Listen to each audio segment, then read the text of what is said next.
If you clicked on this video, then I'm assuming a good 90% of you know what One Piece is and have watched it at some point in your life. In which case, I'm certain you know of the countless backstories this series has given birth to. It's no understatement to say a vast majority of these flashbacks bear some degree of tragedy. This would of course apply to the disputable deuteragonist Zoro and his long-established origins as well. The short of his story, for those of you who aren't familiar with it or may need a refresher, is that he lived out his childhood in a small village in the East Blue. He grew up with neither of his parents and developed a passion for swordsmanship, leading him to learn the way of the blade under the tutelage of his village dojo. Day by day, he worked himself like no other, which led him to gapping the skills of all his peers by a great margin, save for one particularly gifted individual, his childhood friend, Kuina.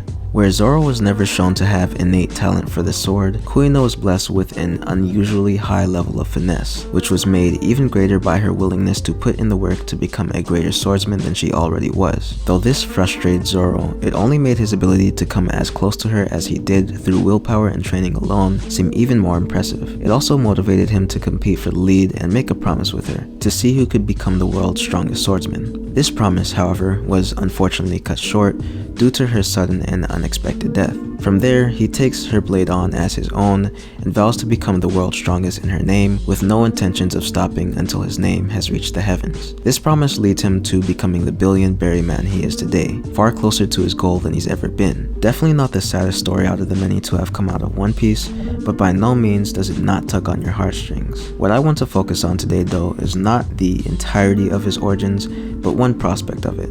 That being the character Kuina, particularly the way she met her demise. She essentially, allegedly, fatally fell down a staircase, as crazy as it sounds, before theories of her faking her death or getting murdered are proven true.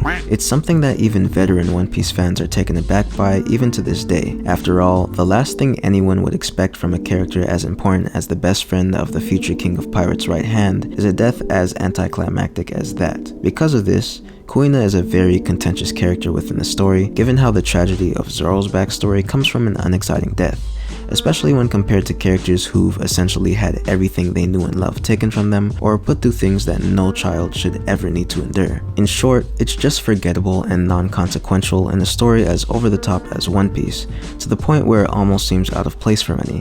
But here's my take on it. You see, this whole topic came to my mind on a random Thursday afternoon, which is what prompted the idea for me to make this video. After mulling on the particulars of Kuina's death, I came to the conclusion that it really isn't all that bad, even in execution. The problem is that seeing it this way requires a particular mindset, but it's one that I think is pretty reasonable to adopt. To first touch on the viewpoint that it makes Zoro's backstory less interesting, I'd like to propose the idea that Zoro was never meant to stand out through the tales of his beginnings. He's not like Luffy, Nami, Sanji, Chopper, Frankie, Brook, Jinbei, or as crazy as it seems, even Usopp. The best way for me to put it is that Zoro is to the crew in terms of his origins what Usopp is in terms of his strength. A regular guy. Nothing about who Zoro is, aside from his aspirations and willpower, are meant to stand out. I mean, we don't even know who his family is until the start of the Wano arc. Even then, all that was revealed about them was their names, silhouettes, and wouldn't you know it, their causes of death that were also lackluster. It wasn't even revealed in the manga either, it was just briefly mentioned in an SBS. The only interesting thing about it is that we find out how he's related to people like Ryuma, but that's less of a groundbreaking discovery and more of a simple twist of fate kind of thing. Something that doesn't really have any kind of outstanding relevance. The importance of his character lies not so much in how he started, but more so in where he's going. And Oda is doing an excellent job of showcasing that with every passing arc that pits Zoro against a challenge that forces him to evolve and inch closer to his goal. Now for the second and main thing I want to touch on, the execution of Kuina's death. Now, like I said before, a lot of people really don't like how sudden and insignificant it felt, not even mentioning how it happened off screen. I'd argue though that it's actually good in how it's handled. Yes, I understand that it may seem out of place in a world where characters are strong enough to knock out thousands of people with their presence alone, but think about it for a second. For as outlandish as One Piece is, Oda has always done a great job of slipping relatable and realistic circumstances within his story. This could be anything from bigger, all-encompassing themes like prejudice, discrimination, and corruption within social and governmental hierarchy, to smaller and more personal subjects like freedom, integrity, and in this situation,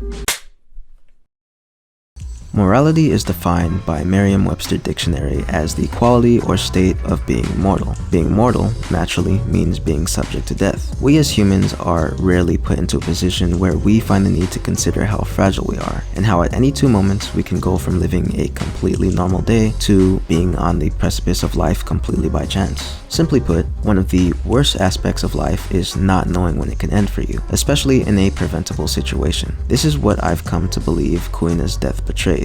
We as fans can poke fun at it and make jokes about how she lost her battle against the legendary Down These Stairs as much as we want, but ultimately, I think there's an underlying message that Kuina's circumstance attempts to convey, that being to live life to the fullest and with all your heart, because it could be all over for you before you even know how it happened. It's meant to be sudden, to be jarring, to be unexpected in its cause, because that's what life is, and it's part of what it means to be human. Just because that's how life is though, doesn't mean we need to fear it. This is where the character of Zoro shines. His ability to take what life may throw at him and continue to tread onward no matter what, not fearing the idea of failure, and not letting his past troubles or weakness define him, living with as much vigor as possible. All these things were engraved into him through Kuina's life and through the impact of her death.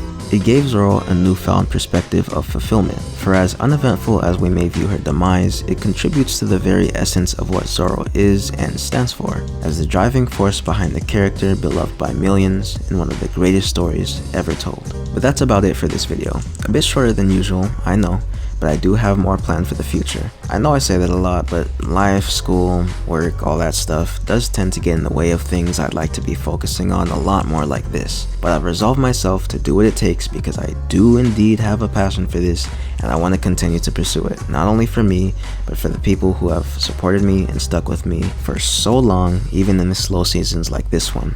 Even if I need to wake up at 3 in the morning to record because I don't have any other time to do it.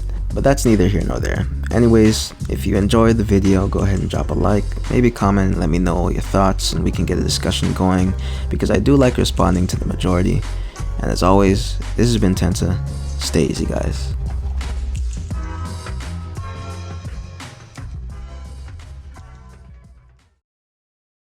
Hey, yo, the pizza here. Oh, nigga! Ah! My ears burn.